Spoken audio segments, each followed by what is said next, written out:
When we look at autism, we have to look at the full picture. It's not just one thing. Research has shown that the fetal brain is dependent on its lymphatic system while in the womb, meaning structures that reabsorb cerebrospinal fluid do not develop until birth. So the lymphatic system must maintain the fetal brain. So if a mom is unknowingly slightly acidic, the fetus can become slightly acidic, become protein filled, and waste can build in the brain. And this can be the beginning of congestion. Then children receive vaccinations. Even though we talk about the mercury and other components of the vaccine, I believe it's really about receiving a vaccine or many vaccinations every month. And when we do that every month, the child goes through an inflammation process every month. They may get a little fever, they may get an earache. Many children have never had vaccinations and have autism. So vaccinations may play a role, but I believe it's more about the inflammation process. Because children who have not had vaccinations have had numerous rounds of antibiotics. And antibiotic is anti-life. It's actually killing cells in your body, creating a lot of excess waste. So if a child has a vaccination and then has a little bit of inflammation and an earache and then has antibiotics, it really is compounding the problem. But we also have to look at how it's not just infants. Many adults are being diagnosed with autism. Jerry Seinfeld feels he is somewhere on that autism spectrum because he doesn't feel comfortable with other people. And he may have not felt that bad when he was younger, but as we get older, we tend to continually congest, and it may affect how we feel and how we think. So the cellular waste is affecting all of us. Many teens are being diagnosed with Asperger's and autism. What's occurred that they were not diagnosed younger, and now that at 13 or 14 they're being diagnosed? It really is about congestion in the brain, cellular waste building in the brain.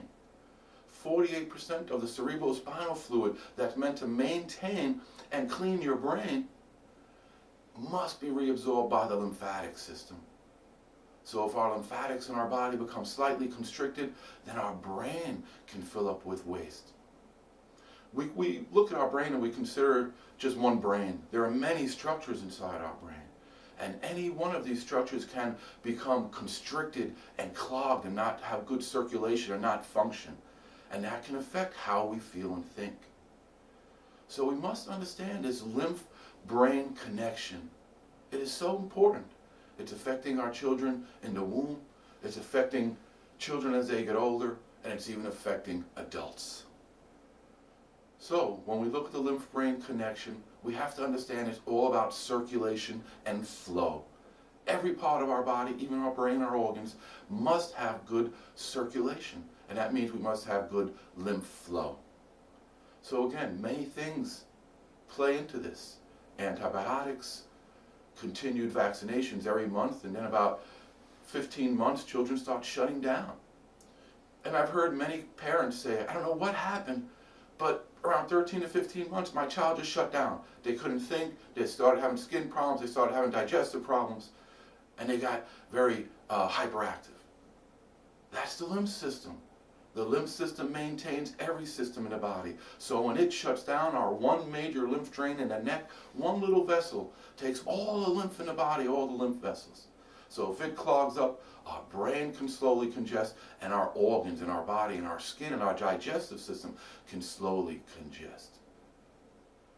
So if you have a child who is on the spectrum, if you feel you're unable to think and having problems, if you have a teen who's having problems thinking, we have to make the body more alkaline and activate the lymphatic system.